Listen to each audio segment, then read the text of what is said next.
Everyone, this is your Satish sir आणि आता आपल्याला सुरुवात करायची आहे.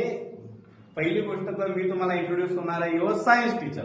आतापर्यंत तुम्हाला परिचय आहे Satish sir teachers English subject.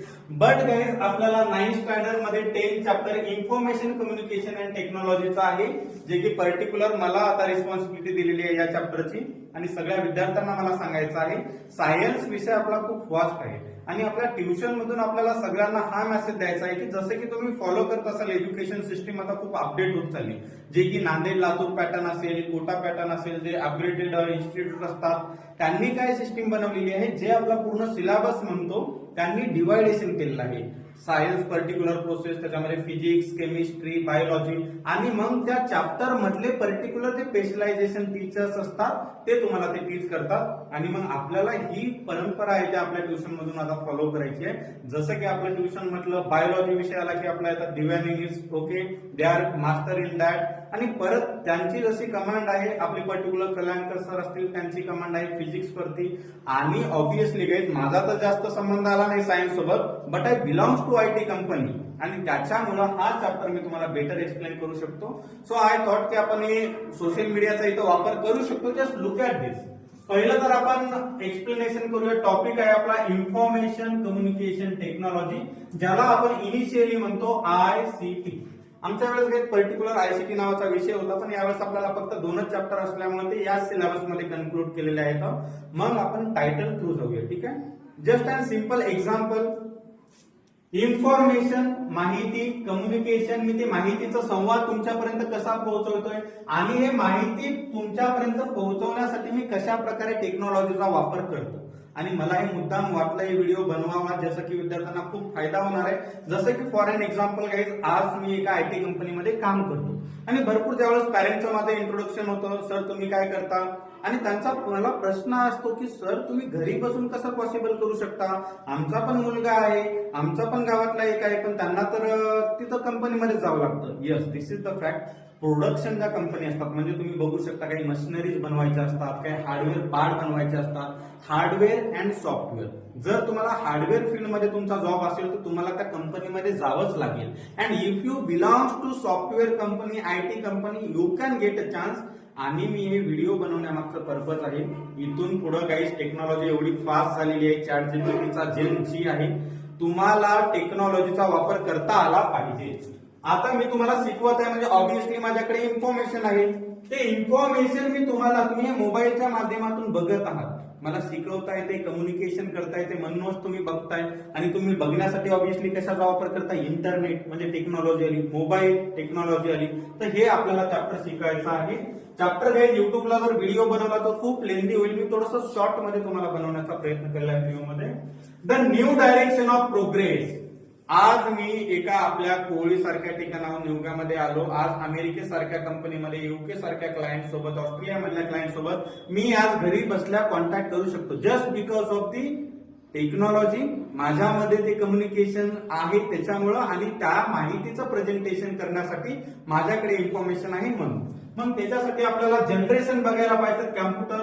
तर फर्स्ट जनरेशनचं जे कॅम्प्युटरचं आलेलं आहे ते 1946 to 1958 मध्ये जसं आपल्या माणसाची उत्पत्ती झाली तसं कॅम्प्युटरचे पण जनरेशन आले. पहिले कॅम्प्युटर्स आहेत ते खूप मोठे होते आणि आज जर बघितलं, समजा फॉर एन एक्झाम्पल हा व्हाईट बोर्ड आहे, काही दिवसाला समजा इथे एक डिजिटल बोर्ड आहे, तर पहिल्यांदा साईज कॅम्प्युटरची खूप मोठी होती आणि आता कालांतराने काय होत गेलं, त्याची साईज आहे ती छोटी होत गेली आणि त्याच्यामधले जे इंटरनल गोष्टी आहेत त्या अपडेट होत गेल्या. ओके, सो असे आता जनरेशन म्हणतो, there are total 5 generation of the computer. आता जे सध्या चालू आहे 5th जनरेशन ऑफ कॉम्प्युटर, ज्याला आपण i5 कॅम्प्युटर वगैरे आपण लॅपटॉप घेताना बघत असतो त्याचं कोणतं आहे व्हर्जन वगैरे, ठीक आहे. आणि त्याच्यानंतर मला काही बारकाईने गोष्टी, सगळ्यांना असा कोणता विद्यार्थी आहे का बरं ज्याला कॅम्प्युटरची माहितीच नाही, आणि computer in the sense what, की नाही की बाबा आपण ते MSc सेक्शन मध्ये जाऊन ते कॅम्प्युटर बघतो. Computer is everything. लाईक तुम्ही मोबाईल मध्ये हा व्हिडिओ बघता, मोबाईल इज युअर कॅम्प्युटर. तुम्ही बातम्या बघता टीव्ही मध्ये, टीव्ही इज अ कॅम्प्युटर. आज तर स्मार्ट वॉच नाही, म्हणजे नॉर्मल वॉच आहे. स्मार्ट वॉच मध्ये तुम्ही काहीतरी फंक्शन करता, that is also computer. So basically computer अशा प्रकारे असतो. आणि जर तुम्हाला प्रॅक्टिकली सांगायचं असेल तर दिस इज माय कॅम्प्युटर, याला मी लॅपटॉप म्हणजे नाव देऊ शकतो, ठीक आहे. मग त्याच्यामधल्या काही गोष्टी जसं की प्रॅक्टिकल नॉलेज मध्ये जसं तुम्ही MSCIT सेंटरमध्ये वगैरे गेला असाल तर पर्टिक्युलरली अशा प्रकारे तुमची स्क्रीन असते. Okay, that is call your monitor, this is your keyboard, आणि याला तुम्हाला अजून जर काही फंक्शन युनिट करायचे असतील तर त्याला तुम्हाला आउटपुट देण्यासाठी माऊस असेल, मग त्याला प्रिंटर मशीन असेल, तुम्हाला सॉंग्स असायचे असतील तर लाऊडस्पीकर असतील, झेरॉक्स काढायचे असतील तर तुम्ही मल्टिपल जगामध्ये कुठल्याही कंपनीमध्ये तुम्ही याचा वापर करू शकता. आणि हे व्हिडिओ मी फक्त लेक्चर म्हणून नाहीये, मी हे सांगण्याचा प्रयत्न करतोय पालकांना की आज टेक्नॉलॉजी सेक्टरमध्ये एवढे जॉब्स आहेत का तुमचा विद्यार्थीचा चांगला मन लावून शिकला लाखो रुपयाचं पॅकेज तुम्हाला भेटू शकतं. आणि मग याच्यामध्ये तुम्हाला थोडक्यात मला जर गोष्टी सांगायच्या असतील तर जस्ट एक्झाम्पल मध्ये लक्ष द्या. आपल्याला इथं कुठलीही गोष्ट जी मिळते डायरेक्टली रिझल्ट त्याला आपल्याला आउटपुट म्हणायचं. काय म्हणायचं? आउटपुट. आणि ते आपल्याला इनपुट द्यावं लागते. मग समजा फॉर एन एक्झाम्पल मला गुगलमध्ये काहीतरी ब्राउज करायचं आहे, मी त्याला कमांड देणार, ज्यावेळेस माऊस वरती क्लिक करणार, ठीक आहे, तर ते पूर्णपणे आधी माहिती जाणार तुमच्या सीपीयू मध्ये. सीपीयू इन द सेन्स याचं काय होतं फुल फॉर्म? Central processing unit. मग तुमच्या त्या माहितीचं काय केलं जातं? पूर्णपणे अनालिसिस केलं जातं आणि त्या पर्टिक्युलर डिपार्टमेंटला ते सूचना दिल्या जातात आणि मग जे तुम्हाला डिस्प्लेवरती दिसतं त्याला म्हणायचं आउटपुट. हे एक नॉर्मल तुम्ही ब्राउझिंग केली. समजा मला इथं आपल्या ट्युशनचा प्रोजेक्ट आहे की काही तुम्ही एक चित्र तयार करून आणा वाईल्ड अॅनिमलचे. मी केलं www आणि त्याच्यामध्ये मग फोटोज खाली. फोटोची मला प्रिंट करायची. ऑब्विसली तुम्ही याला आउटपुट दिलं, ठीक आहे. इथं तुमची प्रिंटर मशीन सेटअप केलेली आहे. इथं कमांड दिल्याच्या नंतर हे कमांड देता दॅट इज कॉल इनपुट. त्याच्यावरती प्रोसेसिंग केल्या जाते सेंट्रल प्रोसेसिंग युनिट मध्ये, that is call your CPU. आणि मग त्याच्यानंतर त्याचा डिस्प्ले जो होतो तो होतो मॉनिटरच्या माध्यमातून आणि तुम्हाला त्याचं आउटपुट मिळतं, ते मिळतं तुमच्या प्रिंटिंग मशीन मधून. So this is the overall process जी की आपल्याला लर्न करायची आहे. मग सीपीयू म्हटले की त्याच्यामध्ये सगळ्यात महत्वाची गोष्ट येते ती म्हणजे मेमरी. आणि मेमरीच्या दोन प्रकार असतात काही, इंटरनल मेमरी, एक्सटर्नल मेमरी. एक सिंपल एक्झाम्पल मध्ये हे करायचं असेल तर आता माझी लाईफ पूर्ण जॉब असल्यामुळे ट्युशन असल्यामुळं आय हॅव मल्टिपल ऍसेट्स. हा मोबाईल आहे, जर याच्यामध्ये बाहेरची एखादी जर मेमरी मी इन्सर्ट केली that is call your external memory. आणि जे मध्ये जर इंटरनल तुमचा डेटा सेव्ह असतो that is call your internal memory. आणि परत त्या इंटरनल मेमरीमध्ये दोन महत्वाच्या गोष्टी आहेत. तुम्ही बघू शकता काय, आपण आज ऑनलाईनच्या माध्यमातून मोबाईल वगैरे विकत घेतो आणि सगळ्यात आधी काय चेक करतो बरं? बेसिक फीचर्स आणि त्याचं रॅम किती आहे आणि रॉम किती आहे. RAM in the sense random access memory आणि ROM ROM in the sense आपण कशाला म्हणतो? Read only memory. ठीक आहे, याची कन्सेप्ट थोडीशी डिफाईन आहे, ते व्हिडिओ लेंदी होऊन जाईल. फक्त शॉर्ट मध्ये एवढीच लक्षात ठेवा, जर कम्पॅरिझन दोघांमध्ये केलं तर रॅम जी थोडीशी असते ती एक्सपेन्सिव्ह असते. ओके, आणि त्याच्यानंतर जे रॉम आपण म्हणू शकतो ते थोडीशी चीप मेमरी असू शकते. त्याचे वेगवेगळे फंक्शन्स आहेत, ते आपल्याला एक वेगळा त्याच्यासाठी मी स्पेशल व्हिडिओ बनवेल. आणि त्याच्यानंतर हार्डवेअर अँड सॉफ्टवेअर. एक सिंपल कन्सेप्ट सांगतो. जर मी एखाद्या हार्डवेअर कंपनीमध्ये कामाला असतो तर मला तिथं फिजिकली जाऊन सगळ्या गोष्टी कराव्या लागल्या असत्या. आणि software in the sense what, की आज माझी सगळी इन्व्हेस्टमेंट आहे. मी आपल्या सगळ्या ग्रामीण भागातल्या विद्यार्थ्यांना सांगू इच्छितो, आपण सगळ्या गोष्टी विद्यार्थ्यांना देण्याचा प्रयत्न करूया. फक्त तुम्ही गाईज फक्त अभ्यास करा, चांगले कॉलेजेस, चांगले एकदा का कॉलेज चांगलं भेटलं, मेडिकल कॉलेज असेल, इंजिनिअरिंग कॉलेज असेल, तुमची लाईफ सेट आहे. मग सिंपल प्रॅक्टिकलच्या माध्यमातून हार्डवेअर आणि सॉफ्टवेअर मी तुम्हाला समजून सांगतो.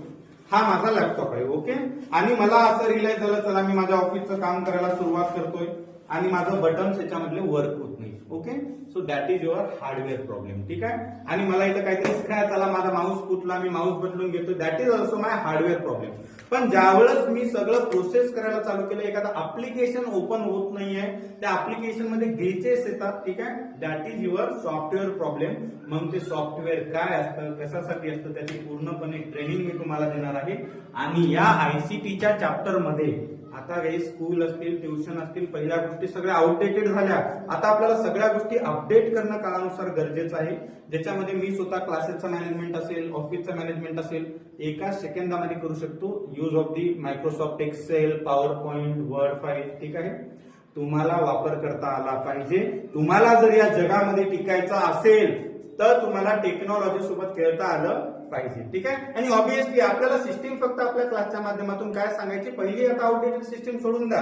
एक टीचर तोच आपल्याला 2-3 विषय शिकवत असेल तर that is not commendable language. प्रत्येक विषयावरती तुम्हाला कमांड करण्यासाठी मी तुम्हाला आयसीटीचा सायन्स टीचर म्हणून इंट्रोड्यूस होईल आणि प्रत्येक गोष्ट तुमच्या डोक्यामध्ये फिट करेल विथ द प्रॅक्टिकल नॉलेज. आणि बाकीच्या गोष्टी मी व्हिडिओमध्ये प्रेझेंट करू शकणार नाही, त्या आपण क्लासमध्ये सगळ्या गोष्टी येते बाय प्रॅक्टिकल आपण समजून घेऊया. आय होप तुम्हाला बेसिकली तरी माहिती समजलेली आहे. बाकीची माहिती घेऊया. सायन्स विषय आता परफेक्ट करा आणि सायन्स विषय फील करा. फक्त तुम्ही तुमच्या काय म्हणत असतो मी क्लासमध्ये लर्निंग मेथड वरती फोकस करू नका. लर्निंग 60 विद्यार्थी लर्न करतायत, पण त्यातून तुम्हाला काय अंडरस्टँड झालं, अंडरस्टँडिंग मेथड वरती फोकस करा. Thank you so much. Will see you in the class.